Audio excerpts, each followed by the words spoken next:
लु खाना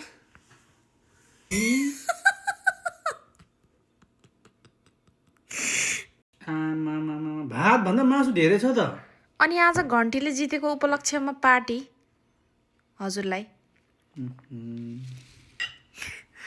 घन्टीले जितेको पार्टी नि अब नेपालमा भएको भए विजय जुलुस मनाउन जानुहुन्थ्यो होला ल खानु मासु भात टन्न जितेपछि त खाइहाल्छ नि त अनि अर्काको सपोर्ट गरेर पार्टी जितेपछि खानु परेन। आज मेरो भाग पनि हालिदिएको क्या तपाईँलाई तिमी नखाने कत्रो मासु हालेको भने यो अलिक निकाल्न हौ। तपाईँको पार्टीले जित्यो मेरो पार्टीले हार्यो के गर्नु मलाई त दुःख लागेको छ एकदम धेरै आज मैले नखाने मेरो भाग पनि मासु हालेको लु खानु खानु खानु खानु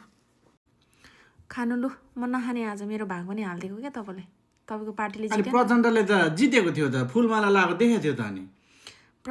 प्रचण्डले मात्रै जितेर भएन नि त रेणु दाहालले हार्यो कुलमानले हार्यो हर्क साम्बाङले हार्यो घन्टीको विरोधी त होइन तर पनि उहाँहरूले हार्दा चाहिँ एकदम मन दुखेको छ क्या मलाई खाना खान मन छैन आज खानु खुसी छ खुसी नभएको होइन छ एकतिर तर एकदम नहार्नुपर्ने मान्छेहरूले हार्दाखेरि चाहिँ लास्ट यत्रो चाहिँ यो चाहिँ कम गर न। खानु खानु खानु खानु न खानु